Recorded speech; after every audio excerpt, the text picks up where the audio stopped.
The Best of Our Knowledge explores topics on learning, education, and research. On today's show, we'll speak with John Flansburgh of the rock band They Might Be Giants. The band has a 4-decade career of alternative rock hits that also includes several albums written to entertain and educate kids. John Flansburgh of They Might Be Giants, next on The Best of Our Knowledge.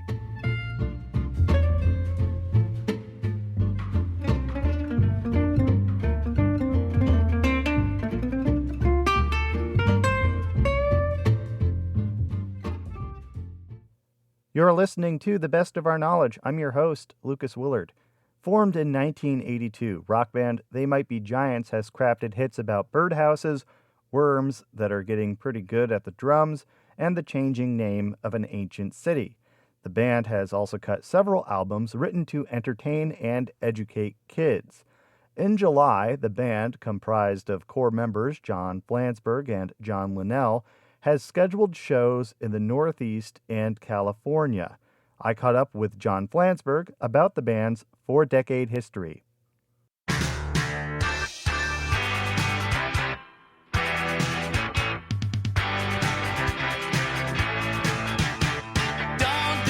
Let's start. This is the worst part. To believe for all the world that you are my precious little girl, but don't let's start. It seems like a mistake, you know. I mean, I've had conversations with friends like whether or not bands should stay together for 5 years, let alone 40. But you know, it's been a really wild ride. It's kind of our lives have really flown by. So we sort of got caught unexpected. Is it easier to keep a band together when it's really the core is 2 people? I suspect it is. You know, and I think it's also it's the dynamic between us is really strong. I think there's, you know, I don't want to say like it is very much a collaboration, but we're, you know, we're individuals and we have different ideas, and I think we both are ambitious for the band, and that has I think that's kind of kept quality control really high. And I think that, I don't know if I don't want to generalize things too much, but there's not a lot of bands who have been around for 41 years and have consistently released albums since then. Well, Right. I mean, throughout the entire time of the band, really. Yeah, no rehab, no early retirement, you know, just car accidents. So tell me what's going on in the 2023 tour here. Are you playing new material? Any new albums in the works right now? Well, we just finished up all these shows, and now we're doing a couple of summertime shows. You know, a festival show in New York City, and I'm not in New York City, in Pleasantville, in Westchester, and Connecticut and Massachusetts, and then we're playing the Hollywood Bowl. We're actually opening for Sparks at the Hollywood Bowl, which is, for people in LA, is like you know, it's this ultimate summertime thing. Like when people really get misty-eyed when you tell them you're playing at the Hollywood Bowl out there. But we have some overseas stuff, English tour and Australian tour, but we don't, and we're working on recordings, but we don't have any big ambitious touring plans or new plans. One thing that's nice though is you know, we did so many of these flood shows this spring that we've really expanded the format of the band. We've got a 3-piece horn section with us, and it's really incorporated into the show in a bunch of interesting, very musical ways, and it's just kind of expanded. I mean, it's really a new, in many ways, it's a totally new show for us.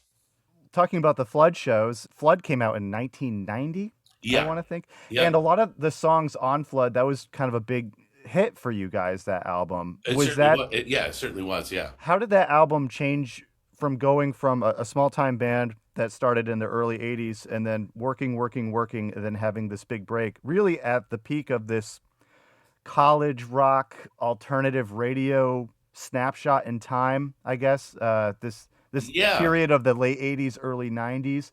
You know, did that album just sort of spread organically, and did it take you by surprise?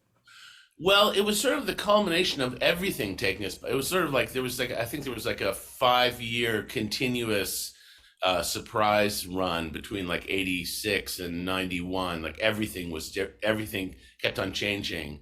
Um, we're the kind of band that like plays at the bar down the street, and people come out and go, they're really different, and maybe they never make a record, or maybe they have one song that's like a breakthrough song, but like we did not assume that we would have a career at all, I don't think, from the beginning.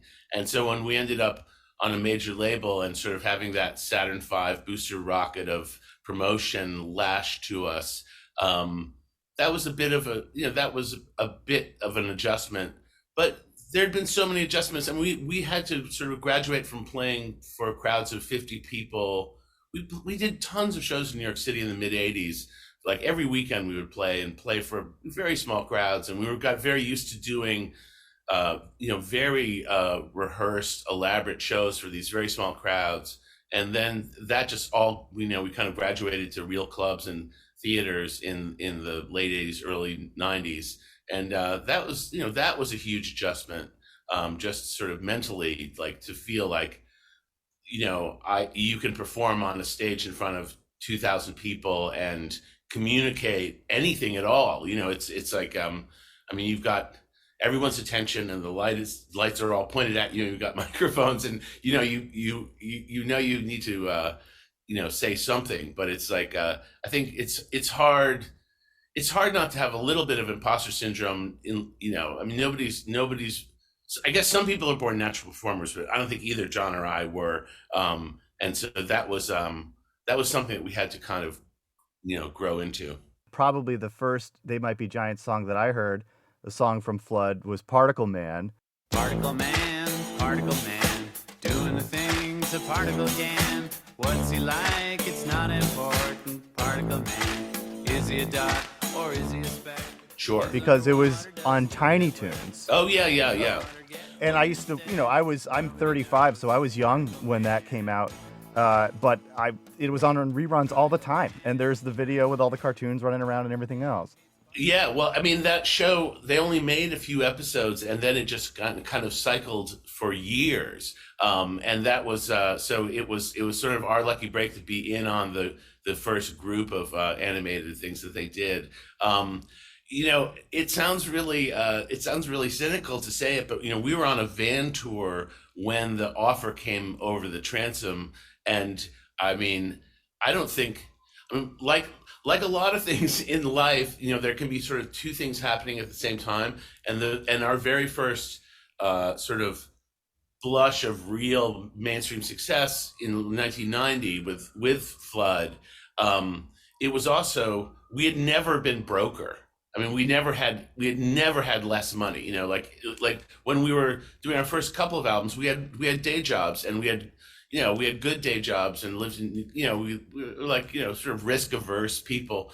And, all of a sudden, like we've kind of given up, we're just joining the circus and sleeping on the floor of the van. And when the offer came in, it was like for, I don't know what it was for, like thousands of dollars. And it was like, yeah, we'll do that.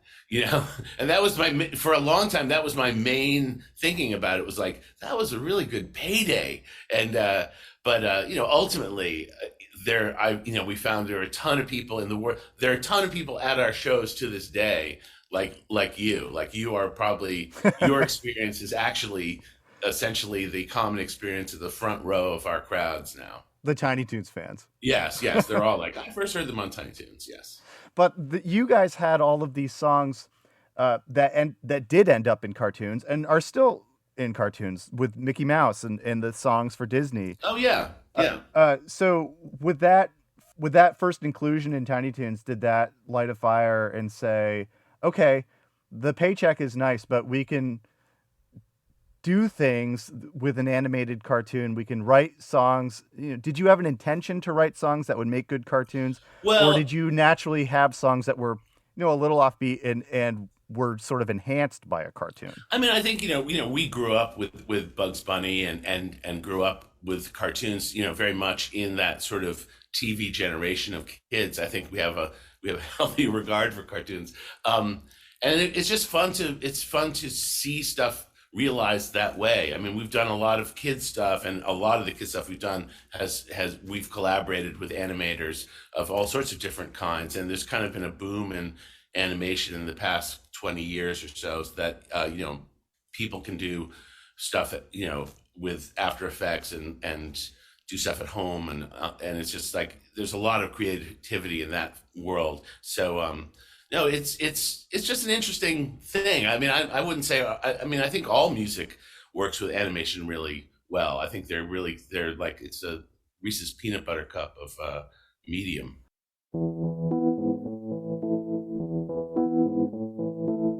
In a future time, children will work together to build a giant cyborg. Robot parade, wave the flags that the robots made. So you have released a number of children's albums. Yeah. There was Here Come the ABCs, and then the 1, 2, 3s.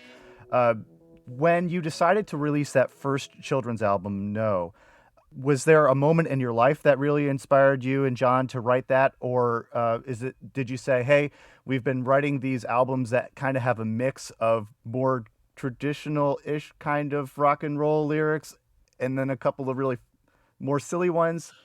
I think it seemed like it would be an interesting vacation from doing albums. We had been on a major label for 10 years, and we were suddenly free to do work with anybody, and we ended up doing incidental music and like the opening theme for The Daily Show.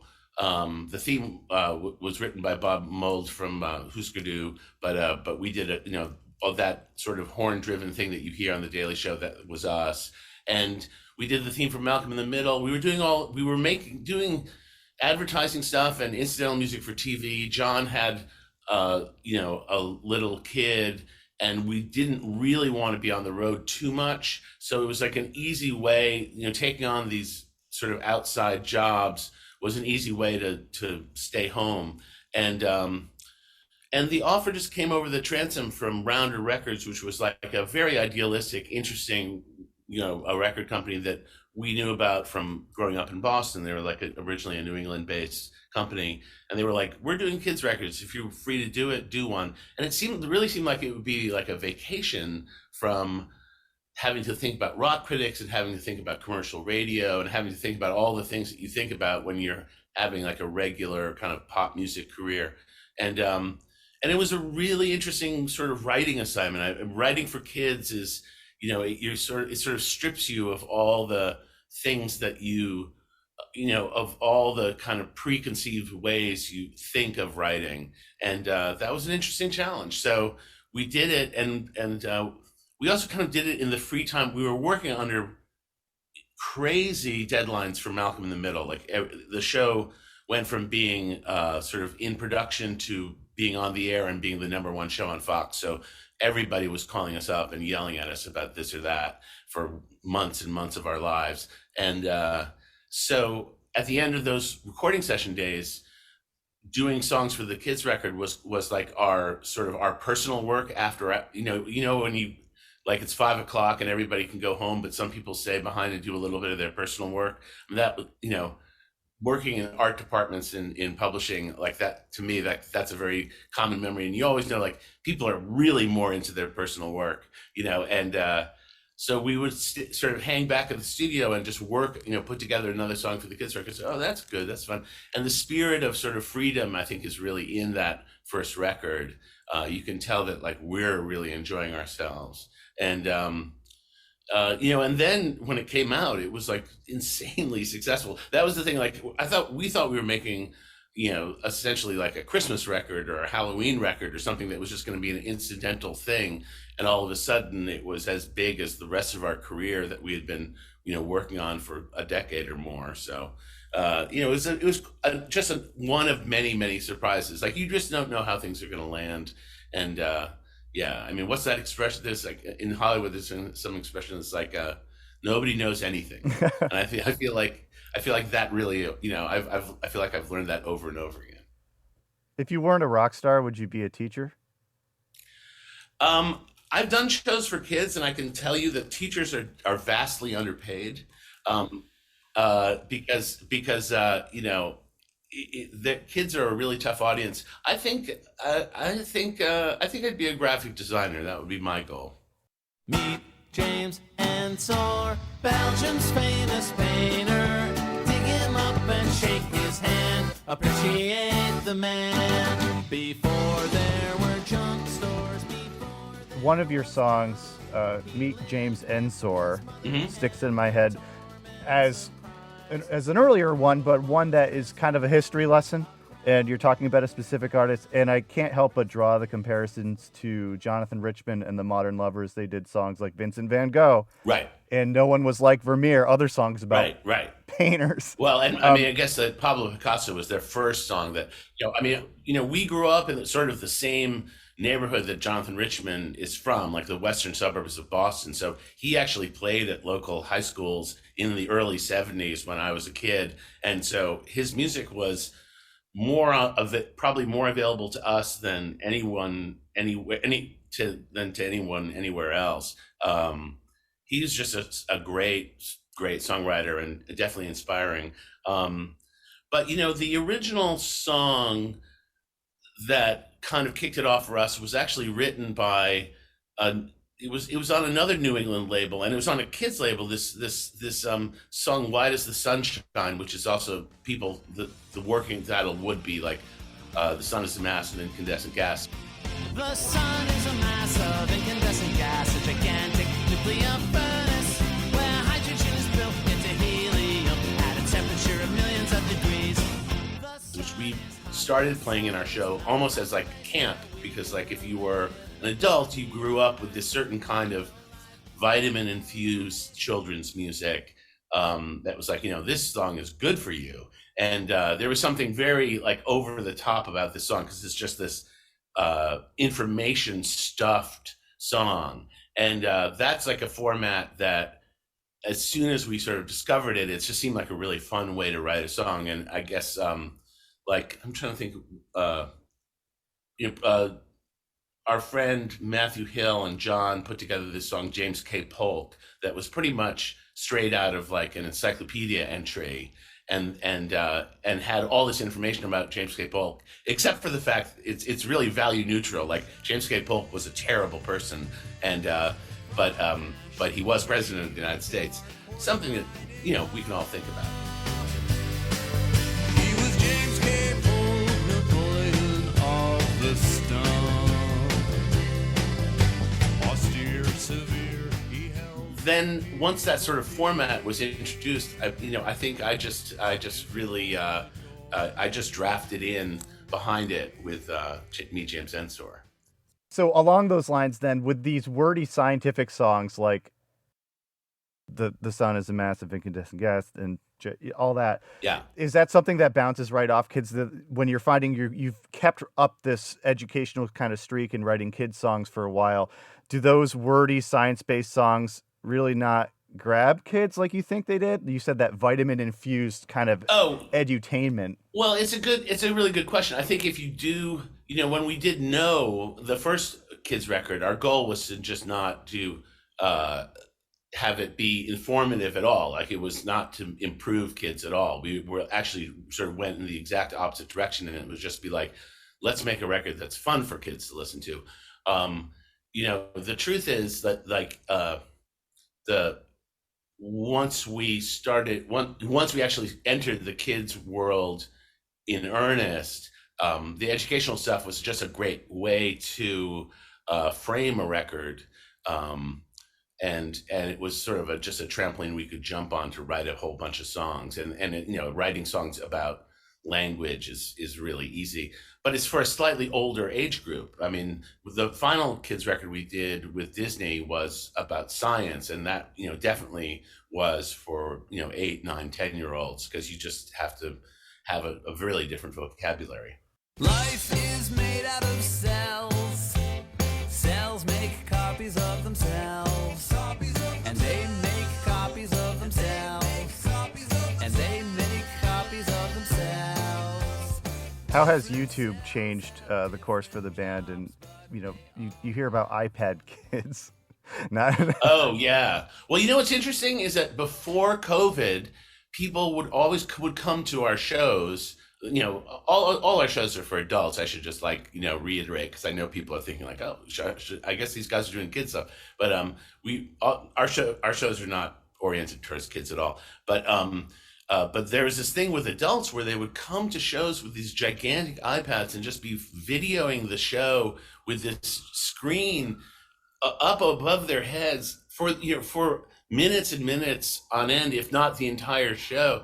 And it was a trend that just kind of came and went. And maybe it's because there's more bags are checked more, and maybe they don't let you bring them in now. But we don't see them anymore. But there was a period where it was it looked like some kind of weird alien press conference with all these iPads hoisted above people's heads. It's a trend I'm glad has gone away. Much like moshing, it was interesting while it was happening, but I'm glad it's over. Were there mosh pits at They Might Be Giant shows at one point in time?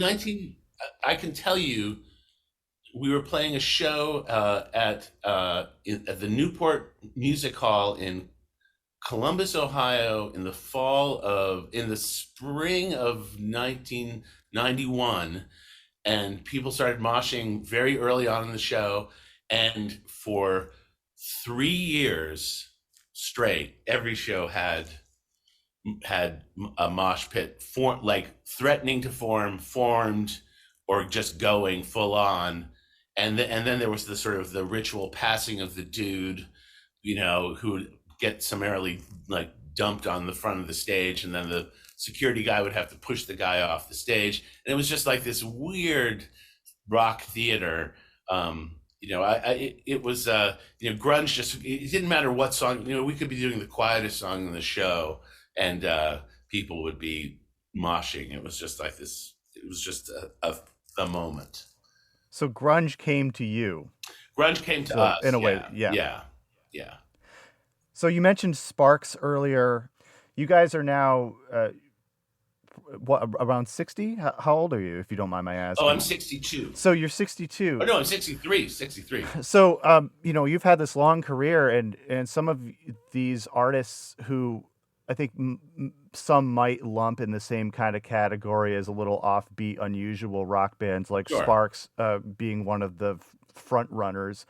Have you had the chance to meet all of your early influences and or work with them? Well, I saw Sparks when I was 15 years old in Boston at the Orpheum Theater, and I shook Russell Mayall's hand then, but I haven't seen him since. It's interesting to see somebody like an act like that get so much recognition so far along in their career, because in many ways they've struggled. I mean, they much more than most acts. They were on every label imaginable, and just tried a lot of different things. I mean, they were like a dance hall act for a while. I've met a lot of people. I've met Elvis Costello a number of times now, which is really a thrill. And you definitely get to have show business friends. So do you have younger artists who are also coming up to you and saying, you inspired us to, kind of do our own thing, stay the course? Have you gotten those kinds of compliments from younger artists? Well, I don't want to sound self-aggrandizing. I don't want to reveal that I want to be self-aggrandizing. No, I guess what I'm trying to say is this thing happens to me. It happened a lot, especially when we had videos on MTV, but it happens on a pretty regular basis. If I go into a music store, I will often get recognized by somebody in the store who just culturally would seem very far away from They Might Be Giants, as you just wouldn't think this guy is a They Might Be Giants fan. It's like this guy, it's like they'll clearly be a rockabilly fan or a heavy metal fan, or they'll just be into some music subculture that's much more you know, understood. And they'll just say like, hey, you know, I know your band. You guys, like, it's really cool that you guys like kind of like broke through. Like you guys are, it's great. And the impression I get is that even if they're not our biggest fans, I think there's something, people find it inspiring for a band that's maybe not so genre defined to have made it into some kind of more mainstream acceptance. I think that, you know, they recognize that like something about They Might Be Giants is legitimate, and that's very flattering to me. And I always appreciate those kinds of compliments, because it's like the culture, a lot of times I think especially musicians feel like the culture is very closed off to anything that is singular, or anything that is really original, and everything is all about sort of some shade of copying, or just like a permutation of some mainstream stuff. And it's just nice. We never assumed that like we wouldn't fail. You know, it just seemed like very clear to us that there were kind of governors on our success. Like we're not the prettiest people in the world. We're not the greatest performers in the world. And our material is kind of strange. So it's like those are huge things that stop people from getting super successful. And yet, you know, we've endured, and that's happened for a bunch of different reasons. But it's nice it's nice that people know that like good things can happen to a band like us. That's John Flansburgh of rock band They Might Be Giants, which is hitting the road in the Northeast and California in July. You're listening to The Best of Our Knowledge. I'm Lucas Willard. Blue canary in the alley by the light switch, who watches over you? Make a little birdhouse in your soul, not to put too fine a point on it. Say I'm the only bee in your bonnet. Make a little birdhouse in your soul. I have a secret to tell from my electrical well. It's a simple message. This has been The Best of Our Knowledge, episode 1709. The Best of Our Knowledge is a national production of WAMC Northeast Public Radio. Thanks to associate producer Jody Cowan. The latest on all National Productions programs is available via the Airwaves newsletter and our flagship station's website, WAMC.org. Until next time, I'm Lucas Willard.